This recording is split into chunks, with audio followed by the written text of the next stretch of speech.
Assalamualaikum warahmatullahi wabarakatuh. Alhamdulillahi wa kafa, wassalatu wassalamu ala sayyidinal mustafa, wa ala alihi wa sahbihi ahli sidki wal wafa, amma ba'du. Sebelumnya kami ucapkan terima kasih kepada Bapak dosen pengampu mata kuliah analisis real, yakni Bapak Yandi Heriandi MPD, dan juga kepada teman-teman semua yang kami banggakan. Kami dari kelompok 9 yang beranggotakan Agni Rahima, NIM 2381050062, dan Lisna Maulina Rahmayanti, NIM 2381050079. Oke teman-teman, pada video kali ini kita akan belajar mengenai barisan pada analisis real. Oke, langsung mari kita mulai saja pembahasannya. Selanjutnya akan dijelaskan oleh saya, Agni Rahima. Selanjutnya di sini ada pendahuluan. Nah, sebuah barisan himpunan S adalah suatu fungsi di mana domainnya atau daerah asalnya himpunan N bilangan asli dengan rank termuat dalam himpunan S. Nah, terus ada barisan bilangan real merupakan pengaturan bilangan real dalam indeks terurut. Nah, pada saat kita belajar di sekolah menengah, kita dikenalkan dengan konsep barisan sebagai urutan dari bilangan yang berdasarkan pola tertentu. Nah, adapun dari sudut pandang analisis, barisan yang dipahami merupakan bentuk khusus dari fungsi, misalkan A subset dari himpunan R yang merupakan sebuah barisan bilangan real. Nah, maka nanti fungsi F dari N bilangan asli akan dipetakan ke himpunan A sebagai daerah hasilnya. Selanjutnya, di sini ada definisi yang pertama atau 10.1, bahwa sebuah barisan bilangan real atau kita sebut barisan di R adalah sebuah fungsi yang didefinisikan pada himpunan N bilangan asli dengan rank termuat dalam R bilangan real. Nah, dengan kata lain, suatu barisan di R memetakan setiap bilangan asli N sama dengan 1, 2, 3, dan seterusnya dengan tepat satu bilangan real. Nah, jika kita pahami dalam konsep fungsi sebagai pemetaan dari bilangan asli ke bilangan real adalah sebuah barisan dari definisi tadi, maka kita akan menunjukkan nilai yang kita dapatkan dari barisan X pada N dengan simbol XN daripada menggunakan simbol lain, yaitu X dalam kurung N. Jadi kita akan menggunakan notasinya atau simbolnya itu dengan yang XN. Nah, nilai Xn juga disebut suku atau elemen atau unsur barisan. Barisan juga dinotasikan bisa dengan X besar, Xn, atau X sedemikian sehingga N elemen bilangan asli N. Kita bedakan notasi antara barisan yang menggunakan kurung biasa dengan tak hingga banyak suku dan berurutan, dan himpunan nilai-nilai yang menggunakan kurung kurawal dalam bilangan real dari barisan yang tidak berurutan. Nah, sebagai contoh, jadi di sini kita bisa bedakan mana pengertian barisan dan himpunan nilai. Nah, untuk yang barisan dengan menggunakan kurung biasa berarti mempunyai tak hingga banyak suku antara -1 dan 1. Contohnya itu Xn sama dengan -1 dipangkatkan N. N-nya itu berarti berurutan ya, -1 pangkat 1 itu -1, -1 pangkat 2 itu kan 1, -1 pangkat 3 itu kan -1, -1 pangkat 4 itu 1, dan seterusnya. Nah, jadi di sini tak hingga banyak sukunya kan. Nah, sedangkan himpunan nilai yang menggunakan kurung kurawal itu elemennya cuma ada 2, yaitu -1 dan 1. Nah, terus barisan sering didefinisikan dengan rumus suku ke N atau Xn. Nah, di sini ada contoh. Yang pertama ada barisan X dengan anggota atau elemennya itu 2,4, 6, 8, dan seterusnya. Nah, untuk formula atau rumusnya itu X sama dengan 2N sedemikian sehingga N elemen bilangan asli, atau bisa lebih simpelnya itu X sama dengan 2N. Nah, dan yang kedua ada barisan Y sama dengan 1 per 1, 1 per 2, 1 per 3, dan seterusnya. Untuk formulanya itu, Y sama dengan 1 per M, sedemikian sehingga M elemen bilangan asli. Dan yang ketiga ada Z sama dengan 1 per 1, 1 per 4, 1 per 9, dan seterusnya. Untuk formula atau rumusnya itu Z sama dengan 1 per N pangkat 2, sedemikian sehingga N elemen bilangan asli. Nah, adapun cara lain mendefinisikan sebuah barisan adalah menentukan nilai X1 dan memberikan rumus untuk Xn plus 1 dengan syarat N-nya itu lebih besar sama dengan 1. Dari suku Xn disebut definisi induktif atau rekursif. Nah, di sini ada contoh barisan 2N sedemikian sehingga N elemen bilangan asli genap dapat didefinisikan induktif. Maka kita mulai dengan X1. Berarti kan untuk N-nya itu kan 1, dan 2 dikali 1 itu 2. Jadi X1-nya itu sama dengan 2, dan kita langsung ke rumus Xn plus 1, yaitu sama dengan Xn plus X1 itu. Karena X1-nya itu 2, jadi langsung aja Xn plus 2. Dengan syarat N lebih dari sama dengan 1. Nah, atau di sini kita pakai Y1 sama dengan 2. YN plus 1 sama dengan Y1 plus YN. Ini juga sama kayak yang atas, cuman kalau yang atas itu dilangsungkan tuh. Kalau X1 berarti kan 2 kan, jadi langsung 2 saja. Kalau di sini belum diituin. Di sini ada contoh lainnya. Yang pertama, jika B elemen R, bilangan B sama dengan B, B, B, dan seterusnya, semua sukunya itu sama yaitu B, disebut barisan konstan B. Jadi, barisan konstan 0 adalah 0,0,0 dan seterusnya. Nah, yang kedua, jika B elemen R, maka B sama dengan B pangkat N adalah barisan B sama dengan B pangkat 1 itu kan B, B pangkat 2, B pangkat 3, dan seterusnya sampai B pangkat N. Nah, khususnya jika B sama dengan 1 per 2, maka diperoleh 1 per 2 pangkat N, sedemikian sehingga N elemen N sama dengan 1 per 2, 1 per 4. Nah, 4-nya itu kan dari 2 pangkat 2, jadi 1 per 4, 1 per 8, 8-nya itu dari 2 pangkat 3, dan seterusnya sampai 1 per 2N. Nah, yang ketiga ada barisan Fibonacci, yaitu kita pakai Fn sama dengan 1, 1, 2, 4, 5, di mana suku berikutnya itu hasil penjumlahan dari dua suku sebelumnya. Nah, diberikan definisi induktif. Jadi, maka untuk barisan ini tuh harus menunjukkan dua yang diketahui sebagai basisnya, yaitu F1 dan F2. Nah, karena dari suku 1 dan suku 2 itu belum ada perubahan, jadi F1-nya itu sama dengan 1, F2-nya itu sama dengan 1. Nah, jadi untuk Fn plus 1-nya itu sama dengan Fn plus 1 ditambah Fn. Dengan syarat N-nya itu lebih besar sama dengan dari 2. Oke, selanjutnya kita masuk pada definisi yang kedua, atau definisi 10.2, yaitu mengenai sifat barisan. Nah, di sini disebutkan, jika ada dua barisan, kita sebut barisan X atau Xn, dan barisan Y atau Yn, barisan di R, dan C adalah elemen dari bilangan real. Maka penjumlahannya, pengurangannya, perkaliannya, atau bahkan pembagiannya itu sama halnya dengan operasi pada bilangan biasa.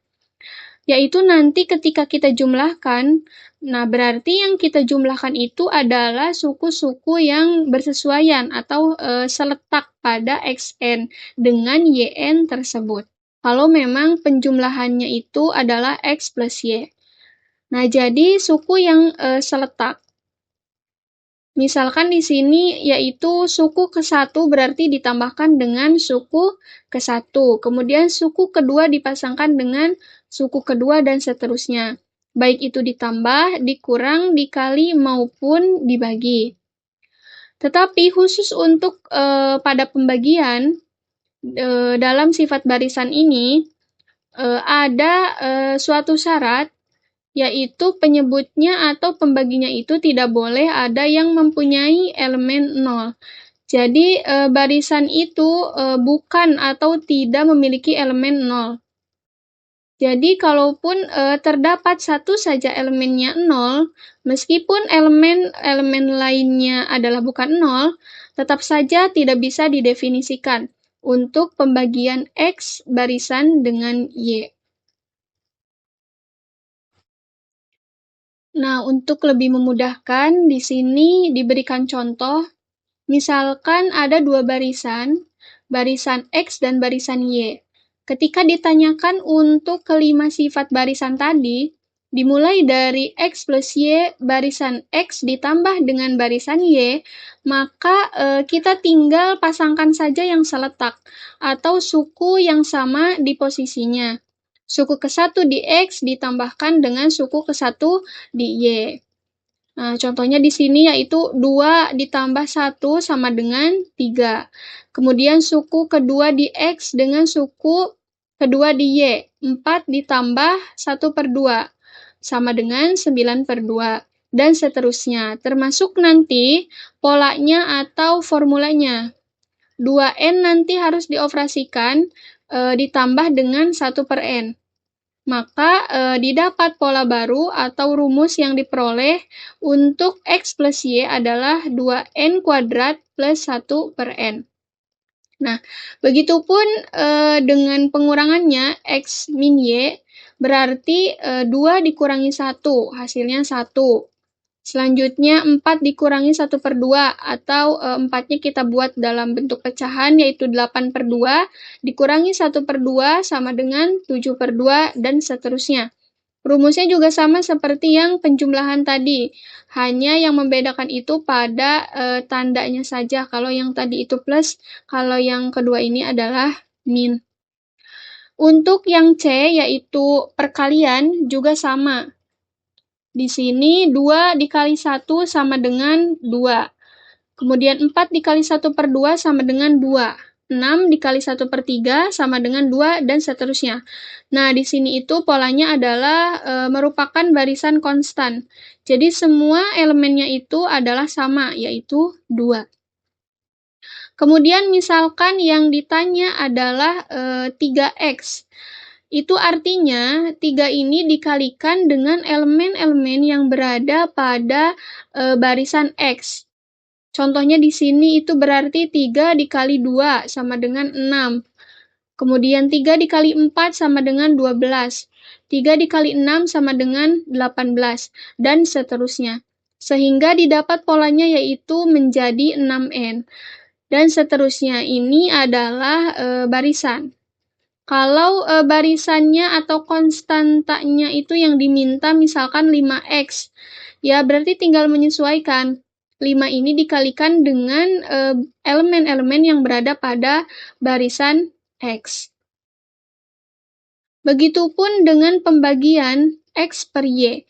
Karena pada barisan Y di atas, semua elemennya itu tak 0 atau tidak ada yang 0, maka terdefinisi X dibagi Y, yaitu 2, 8, 18, dan polanya adalah 2N pangkat 2, atau 2N kuadrat, yaitu N dibagi dengan 1/N. Nah, akan tetapi di sini catatannya, jika misalkan ada barisan Z dengan elemen barisannya yaitu 0, 2, 0, dan seterusnya, dengan formulanya adalah 1 plus negatif 1 pangkat N, maka X dibagi Z itu tidak terdefinisi. Karena balik lagi pada aturan yang tadi. Di sini itu pada barisan Z itu ada beberapa suku yang bernilai 0 gitu. Jadi meskipun ada beberapa elemen lain yang tidak bernilai 0, karena di sini ada yang bernilai 0, maka pembagiannya itu tidak bisa kita definisi. Nah, ini merupakan khusus untuk sifat operasi pada pembagian dua barisan. Oke, lanjut ke definisi 10.3, yaitu mengenai limit barisan. Sebuah barisan X atau di sini ditulis dengan notasi kurung biasa XN di R, dikatakan konvergen pada X elemen R, atau dengan kata lain, X dikatakan limit dari barisan XN. Jika, nah ini persyaratannya bisa dikatakan konvergen atau mempunyai limit barisan, jika untuk setiap epsilon lebih dari 0, ada K epsilon elemen N, sedemikian sehingga untuk setiap N lebih dari atau sama dengan K epsilon, suku Xn memenuhi nilai mutlak dari Xn min X kurang dari epsilon. Nah, jadi itu adalah definisi terkait limit barisan. Jadi, barisan Xn dikatakan konvergen atau memiliki nilai limit barisan tersebut jika untuk setiap epsilon yang positif ada bilangan asli K sedemikian sehingga untuk setiap N lebih dari sama dengan K epsilon berlaku nilai mutlak Xn, barisan yang tadi, min X sebagai titik limitnya atau limit fungsinya adalah kurang dari epsilon. Nah, di sini catatannya, jika barisan Xn mempunyai limit X, maka barisan Xn tersebut adalah konvergen ke X. Untuk yang mempunyai limit, maka disebut barisan konvergen ke X, limit tersebut. Nanti ditulisnya itu adalah limit Xn sama dengan X. Nah, di sini boleh menggunakan pendekatan nilai N. Kalau di sini itu adalah limit Xn di mana N mendekati tak hingga, atau bisa juga tanpa ditulis batas N mendekati tak hingganya. Nah, jika tidak mempunyai limit, maka barisan tersebut dikatakan divergen. Jadi, nanti itu ada barisan yang konvergen apabila mempunyai limit, dan ada yang divergen jika tidak mempunyai limit. Selanjutnya ke lemma 10.4. Barisan yang konvergen atau barisan yang mempunyai limit adalah terbatas. Nah, di sini ada pembuktiannya. Misalkan limit Xn sama dengan X. Nah, kita ambil epsilonnya itu sama dengan 1. Maka berdasar definisi, maka terdapat K1 bilangan asli sedemikian sehingga untuk setiap N lebih dari atau sama dengan K1 berlaku nilai mutlak dari Xn min X kurang dari 1. Dengan menggunakan ketaksamaan segitiga, untuk setiap N lebih dari atau sama dengan K1, maka nilai mutlak Xn-nya sama dengan, nah dalam nilai mutlak bisa kita tambahkan atau kita kurangkan dengan nilai yang sama. Jadi nilai mutlak Xn min X ditambah X. Nah, berdasarkan ketaksamaan segitiga, kalau ada dalam sebuah nilai mutlak, kemudian kita ingin pisahkan menjadi nilai mutlak masing-masing dari pernyataan dalam sebuah nilai mutlak itu, maka jangan lupa ketaksamaannya itu selalu kurang dari atau sama dengan. Nah, jadi kurang dari atau sama dengan nilai mutlak Xn min X ditambah nilai mutlak X. Di atas kan tadi kurang dari 1, jadi kurang dari 1 plus nilai mutlak X. Nah, kita misalkan jika M-nya itu sebagai suprimum atau nilai besarnya. Jadi M sama dengan suprimum nilai mutlak X1, nilai mutlak X2, seterusnya nilai mutlak XK plus 1 sampai ke nilai 1 ditambah nilai mutlak X. Nah, maka nilai mutlak Xn itu kurang dari atau sama dengan M untuk setiap N elemen N. Selanjutnya, teorema 10.5 atau limit tunggal. Jika barisan Xn konvergen, maka Xn mempunyai paling banyak satu limit atau limitnya tunggal. Nah, bukti, misalkan limit N sampai ta hingga Xn sama dengan X aksen dan limit N sampai ta hingga Xn sama dengan double aksen, X double aksen. Nah, dua limit ini dari Xn. Nah, kita ambil epsilonnya itu lebih dari 0 sebarang. Jadi, barisan Xn konvergen ke X aksen menurut definisi ada K aksen bilangan asli sedemikian sehingga untuk setiap N lebih dari atau sama dengan K aksen berlaku nilai mutlak Xn min X aksen kurang dari epsilon per 2. Yang kedua juga, barisan Xn konvergen ke X double aksen menurut definisi ada K double aksen bilangan asli sedemikian sehingga untuk setiap N lebih dari atau sama dengan K double aksen berlaku nilai mutlak Xn min X double aksen kurang dari epsilon per 2. Nah, kita pilih K epsilonnya itu sama dengan supremum K aksen, K double aksen. Dengan menggunakan ketaksamaan segitiga, maka untuk setiap N lebih dari atau sama dengan K epsilon, diperoleh nilai mutlak X aksen dikurangi X double aksen sama dengan nilai mutlak X aksen dikurangi Xn plus Xn dikurangi X double aksen. Nah, kita pakai seperti yang tadi, kita pakai kurang dari atau sama dengan nilai mutlak X aksen dikurangi Xn ditambah, kita pisahkan ya, jadi ditambah nilai mutlak Xn dikurangi X double aksen. Itu kan yang di atas itu kan kurang dari ya epsilon per 2 ditambah epsilon per 2 sama dengan epsilon. Nah, karena untuk setiap epsilon lebih dari 0, maka X aksen dikurangi X double aksen sama dengan 0. Jadi, X aksen sama dengan X double aksen. Itu terbukti bahwa limitnya tunggal. Kemudian selanjutnya teorema 10.6 atau disebut juga dengan teorema ekuivalensi definisi limit. Di sini misalkan ada barisan Xn atau barisan X sebagai barisan di R dan X adalah elemen dari R. Pernyataan berikut ekuivalen. Di sini ada 4 pernyataan. Yang pertama yaitu Xn konvergen ke X.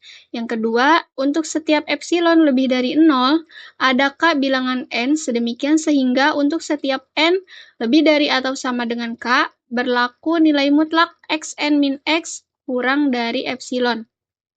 Kemudian pernyataan yang ketiga, untuk setiap epsilon lebih dari 0, adakah bilangan N sedemikian sehingga untuk setiap N lebih dari atau sama dengan K, berlaku X min epsilon kurang dari Xn kurang dari X plus epsilon. Dan yang terakhir, untuk setiap pi epsilon X atau persekitaran, adakah bilangan N sedemikian sehingga untuk setiap N lebih dari atau sama dengan K, berlaku Xn elemen dari pi epsilon X. Nah, untuk pembuktiannya di sini kita bisa menggunakan hanya dengan definisi-definisi yang sudah ada sebelumnya. pernyataan yang pertama, jika A maka B, maka pembuktiannya jelas. Itu berdasarkan definisi bahwa setiap barisan Xn konvergen ke X. Jika barisan itu adalah sebagai barisan yang konvergen, maka mempunyai limit. Kemudian yang kedua, dari B maka C. Pembuktiannya adalah di dalam definisi kita punya sebagaimana pernyataan dari kalimat aslinya yang B tadi, maka finishnya itu adalah nilai mutlak Xn min X kurang dari epsilon. Nah, ini finish atau akhir untuk pernyataan yang B. Kemudian menurut definisi dari nilai mutlak, maka nilai mutlak Xn min X kurang dari epsilon itu bisa kita definisikan sebagai Xn min X lebih dari negatif epsilon kurang dari epsilon. Jadi menghilangkan nilai mutlak itu, maka dengan mendudukan anggota atau yang ada dalam nilai mutlak itu berada di posisi tengah, yaitu diapit oleh kedua ruas kiri dan kanan yang sama. Nilainya dengan ruas kanan. Hanya bedanya itu di tandanya saja. Jadi ruas kanannya itu epsilon, kemudian ruas kirinya itu ditambah tanda negatifnya atau negatif epsilon. Kemudian dengan kita tambahkan nilai X dari ketiga ruas ini, maka dapatlah X min epsilon kurang dari Xn kurang dari X plus epsilon. Nah, ini berarti terbukti untuk pernyataan yang C. Kemudian sekarang kita ke pernyataan berikutnya, yaitu dari C ke D. Jika C, maka D. Kita sudah tahu dari yang atas, nilai C-nya adalah X min epsilon kurang dari Xn kurang dari X plus epsilon. Jika dan hanya jika, maka ketika kita menuliskan Xn terletak di antara X min epsilon sampai X plus epsilon, kita bisa tulis dengan bahasa interval. Xn elemen yang karena dia berada di antara X, termuat atau elemen, yaitu dari batas interval X min epsilon sampai dengan X plus epsilon. Nilai interval dengan batas X min epsilon sampai dengan X plus epsilon ini tiada lain adalah persekitaran dari pi epsilon X. Nah, ini terbukti sebagai pernyataan D. Jadi, jika C, maka D.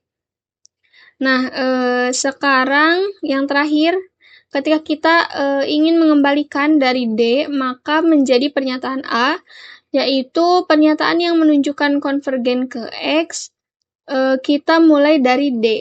Xn elemen pi epsilon X, jika dan hanya jika X min epsilon kurang dari Xn kurang dari X plus epsilon. Nah, ketika sudah seperti ini, maka dibacanya adalah Xn konvergen ke X. Itu menurut definisi. Jadi, teorema yang terakhir ini adalah untuk memastikan bahwa pernyataan-pernyataan yang tadi itu ekuivalen dari definisi yang sudah ada. Oke, di sini selanjutnya ada contoh-contoh soal. Contoh soal yang pertama, di sini tunjukkan bahwa limit 1/n sama dengan 0. Nah, dituliskannya ADB akan dibuktikan. Jadi maksudnya nanti dalam proses pembuktiannya itu arahnya adalah dari definisi. Untuk setiap epsilon lebih dari 0, ada K epsilon elemen N, sedemikian sehingga untuk setiap N lebih dari sama dengan K atau K epsilon berlaku 1/n min 0 dalam nilai mutlak kurang dari epsilon. Pembuktiannya, karena akan dibuktikannya untuk setiap epsilon lebih dari 0, maka ambil epsilon lebih dari 0 sebarang. Nah, karena kita mau menunjukkan 1/n, maka kita perlu menggunakan 1/epsilon sebagai bilangan realnya. Karena epsilonnya lebih dari 0, maka 1/epsilon juga lebih dari 0. Menurut sifat Archimedean yang sudah kita pelajari sebelumnya, ada bilangan asli sedemikian sehingga yang bilangan asli itu lebih besar dari bilangan real, 1/epsilon, jadi dituliskannya 1/epsilon kurang dari bilangan asli K epsilon. Nah, kemudian kita juga bisa menuliskannya dalam bentuk lain, yaitu jika dan hanya jika, maka 1 per K epsilon kurang dari epsilon. Itu hanya tinggal ditukar saja tempatnya ya. Maka jika N lebih besar dari sama dengan K epsilon, berlaku, yang tadi, yang pernyataan akan dibuktikan itu. Jadi 1 per N sebagai barisannya, 0 sebagai limit barisannya. 1 per N min 0 dalam nilai mutlak yang kita buktikan tadi, kita hitung adalah sama dengan nilai mutlak 1 per N ketika dikurangi 0. Kemudian nilai mutlak 1 per N itu adalah 1 per N-nya sendiri.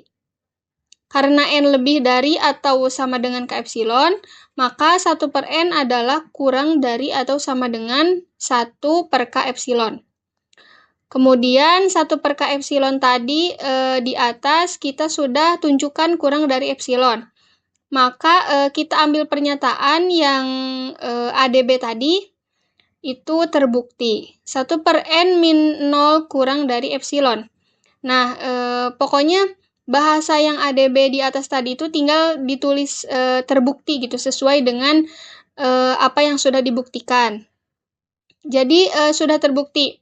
Maka konklusinya jadi limit, soalnya tinggal ditulis kembali sama dengan 0. Lanjut ke contoh soal yang kedua. Limit barisan 1 per 1 plus NA dengan syarat A lebih dari 0 adalah 0. Karena kalau A-nya misalkan sama dengan 0, maka nanti limitnya 1 per 1 plus 0 nilainya 1, bukan 0. Makanya ini soalnya memang menyesuaikan. Jadi kalau limitnya sama dengan 0, hal ini harus ada batas A-nya. Nah, buktikan berarti kita akan tunjukkan ya, karena kita punya syaratnya lebih dari 0, maka 0 kurang dari semuanya. Nah, jadi itu tuh nyesuaiin gitu dengan soalnya.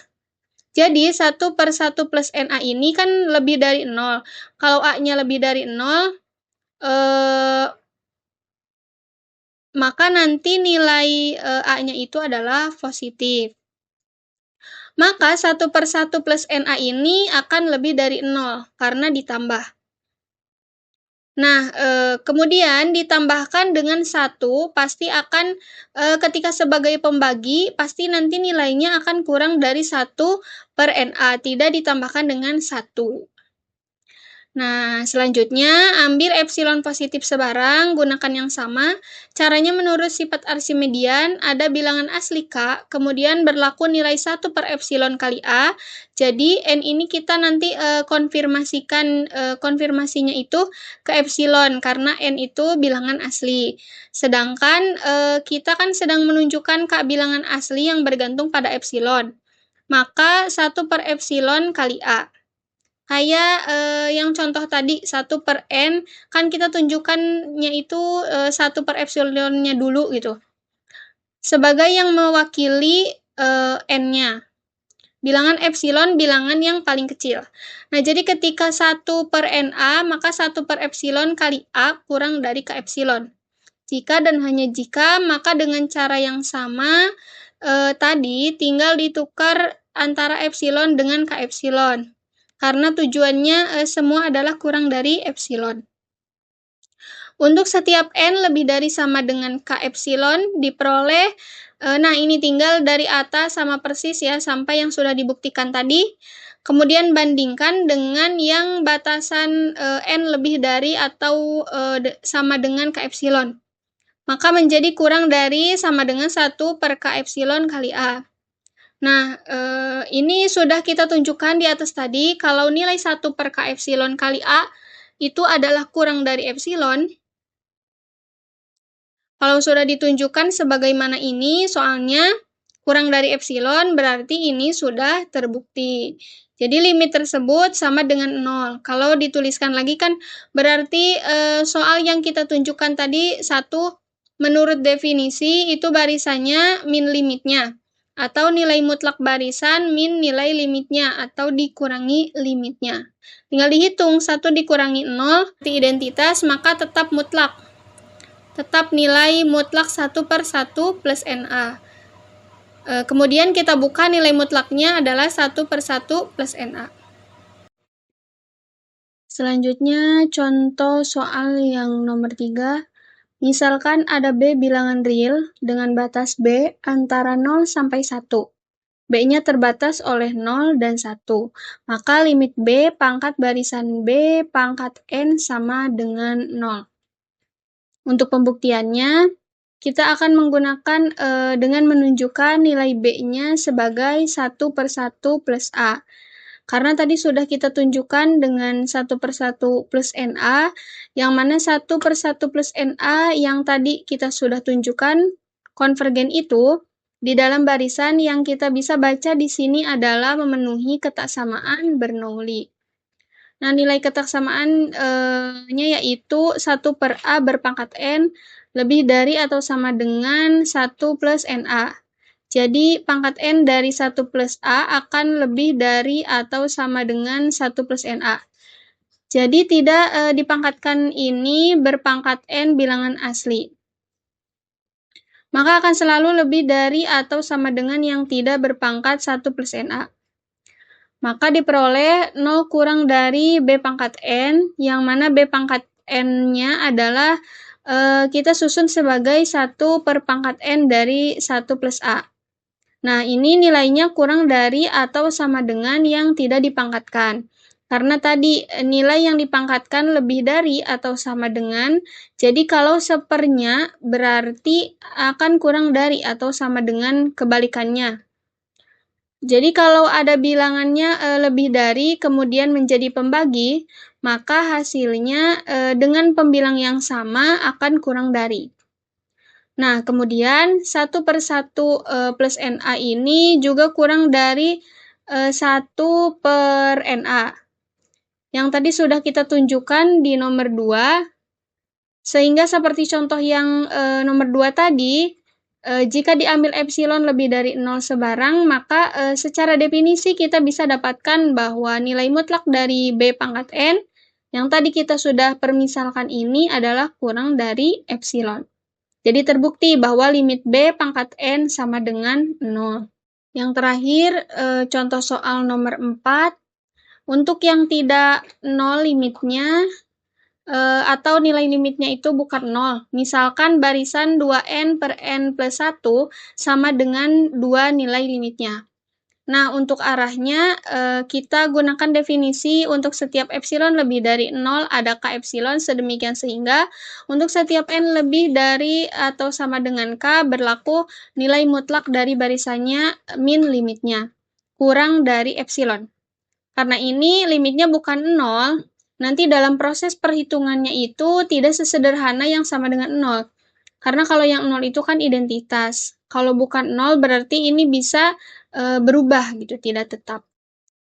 Untuk analisis pembuktiannya, ambil epsilon lebih dari 0 sembarang untuk jika N lebih dari sama dengan K epsilon yang ada dalam definisi, maka kita gunakan sesuai dengan ADB tadi.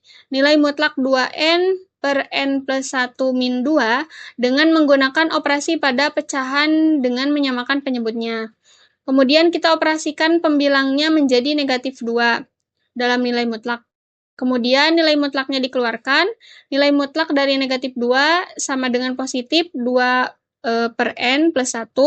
Kemudian ketika ditambahkan 1 dengan tidak ditambahkan 1, maka akan kurang dari. Hubungannya, nah selanjutnya kita bandingkan N dengan K. Ketika N-nya lebih besar dari sama dengan K, maka ketika itu menjadi penyebut atau pembagi. Maka hubungannya akan menjadi kurang dari atau sama dengan pembilang tetap dan akhirnya kurang dari epsilon.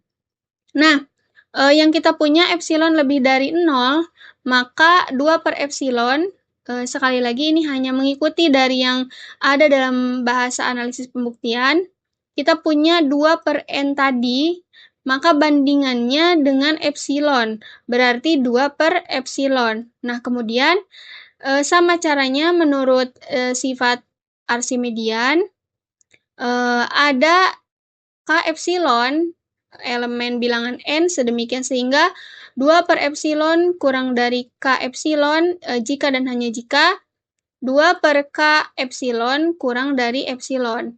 Maka ini yang dari ADB tadi kita tuliskan kembali nilai mutlak 2n per n plus 1 min 2 sama dengan 2n per n plus 1 kurang dari 2 per n kurang dari atau sama dengan 2 per K epsilon kurang dari epsilon. Sehingga terbukti limit 2n per n plus 1 sama dengan 2. Oke, mungkin cukup sekian untuk pembahasan mengenai barisan dalam analisis real pada kesempatan kali ini. Semoga bermanfaat untuk kita semua. Mohon maaf atas kekurangannya. Wassalamualaikum warahmatullahi wabarakatuh.